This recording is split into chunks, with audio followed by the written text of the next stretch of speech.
Sir నమస్తే sir.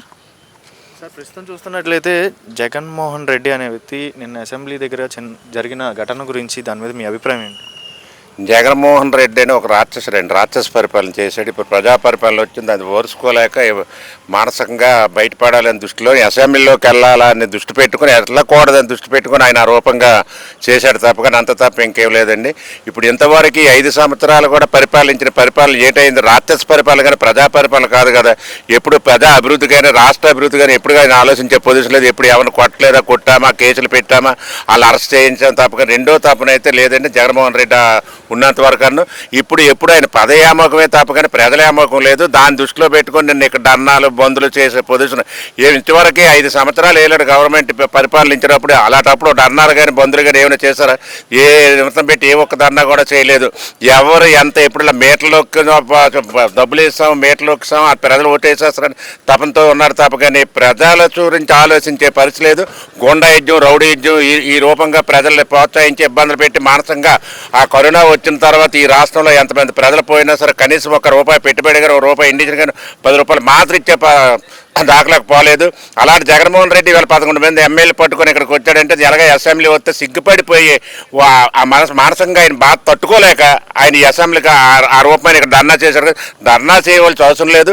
మా party వాళ్ళు కూడా ఇంకా ఆలోచించారు. ఉమ్మడి పార్టీ వాళ్ళు ఆయనకు ఆ అవకాశం ఇవ్వకూడదు, ఆదేశాలు ఇవ్వకూడదు. 11 మంది ఎమ్మెల్యే పట్టుకొని డైరెక్ట్ కార్పొరేట్ లోనికి పంపించే పరిస్థితి, అది కూడా పంపించే పరిస్థితి కాదండి. రాను ఇంకా వేరే రూట్ ఉంటే నైలు కూడా ఉంటాయి. అనుకున్న కోరికలు ఏదైతే ఆయన వాళ్ళంతా అందరికి కూడా కార్యకర్తలతో సహా ఇబ్బంది పెట్టి ఎమ్మెల్యేకి కూడా ఇబ్బందులు పెట్టి అన్ని రకాలుగా ఇబ్బంది పెట్టే కార్యక్రమం చేశారు. అది త్వరలో మట్టుకు అన్ని కార్యక్రమాలు జరుగుతాయని మనస్ఫూర్తిగా కోరుకుంటాను. ప్రస్తుతం చూస్తున్నట్లయితే పవన్ కళ్యాణ్ అండ్ చంద్రబాబు నాయుడు వల్ల డెవలప్మెంట్ పరంగా ముందుకెళ్ళిద్దంటారా ఆంధ్రప్రదేశ్? సార్ ఇప్పుడు డెవలప్మెంట్ అంటే ఎక్కి 2 నెలలు అవ్వలేదు ఇంకను. ఎటువంటి డెవలప్మెంట్ చేశారు చూడండి. ఆయన మేము ₹2,000 పింఛన్లు పెడితే 5 సంవత్సరాలకి 250 పెట్టి ₹3,000 పెంచండి. మేము ఒక్కసారి ₹4,000 ఇచ్చి పెన్షన్లు ఇచ్చాం. తర్వాత వికలాంగులకు ₹6,000 ఇచ్చి పెన్షన్లు ఇచ్చాం. ప్రతి ఒక్కటి కూడా ఎక్కి 42 రోజుల్లో రాష్ట్రం గురించి ఎంత అభివృద్ధి చేసి ఎంత ఇసుక కానీ, తర్వాత అనేక సమస్యలు ఈ ప్రాజెక్ట్ కానీ, తర్వాత మెడికల్ కానీ, తర్వాత ఈ స్టీల్ ప్లాంట్ కానీ, స్టీల్ ప్లాంట్ కూడా పేవర్ సంస్థ కానీ రేపు నిన్న పేపర్లో కూడా మినిస్టర్ గారు మాట్లాడడం జరిగింది. అది కూడా మంచి టైం అప్పుడు మంచి నిర్ణయం తీసుకొని ఇచ్చేశారు. వీళ్ళిద్దరూ ఒకటే సార్.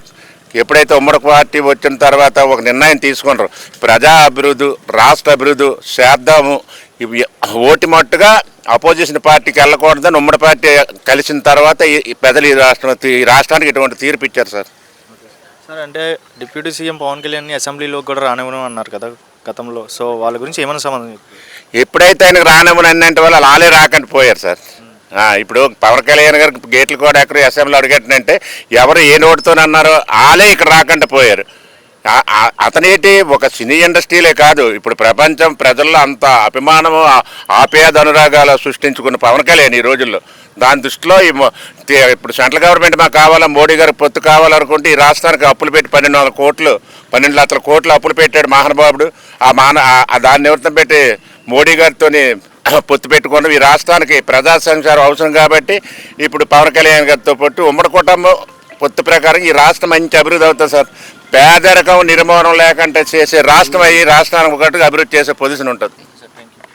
ఈరోజు జగన్ ఏంటంటే ఇక్కడ అసెంబ్లీ దగ్గరకు వచ్చి ఇలా పిచ్చి ఆలోచనలతో లేనిపోయిన సంఘటనలు చేయడం తప్ప ఏమీ లేదు. ప్రజలు ఎవరు అభివృద్ధి చేస్తారు, ఎవరి వల్ల రాష్ట్రం అభివృద్ధి చెందుతుందని దీని మీదే ఆల్రెడీ ప్రజలు పవన్ కళ్యాణ్ గారు ఉమ్మడి కూటమికి అందరికీ కూడా గెలిపించడం జరిగింది.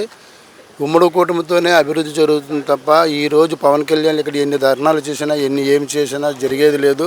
ఇక్కడ అసెంబ్లీకి రావడానికి సిగ్గుతో పడే అక్కడ ఢిల్లీకి వెళ్ళి ధర్నాలు చేస్తానంటున్నాడు. ఇంతకుముందు ఇదే గవర్నమెంట్ తెలుగుదేశం పార్టీ వాళ్ళు ఏ ధర్నా చేసినా, ఏ కార్యక్రమం చేసినా, నిరసనలు చేసినా హౌస్ అరెస్టులు, ఇంట్లో పోలీస్ స్టేషన్ తీసుకెళ్ళి బంధించడం, ఇబ్బంది పెట్టేవాడు.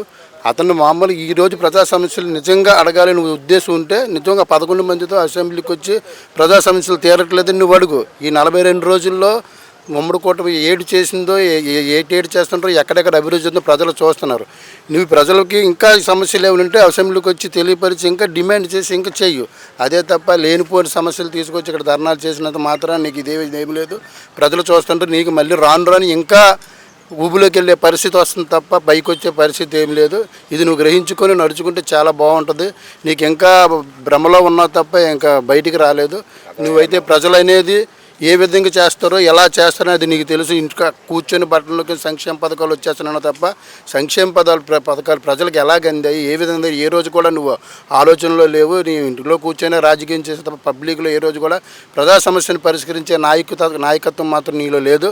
ప్రజా సమస్యలు పరిష్కరించాలంటే ఇప్పుడు ఉమ్మడి కూటమి ఏదైతుందో వాళ్ళే ప్రజా సమస్యలు పరిష్కరించి అభివృద్ధి జరగాలంటే ఆ ఉమ్మడి కూటమితో జరుగుతుందని మా ఆలోచన. ఈ అవకాశం ఇచ్చిన మీ అందరికీ ధన్యవాదాలు తెలుపుకుంటున్నాను.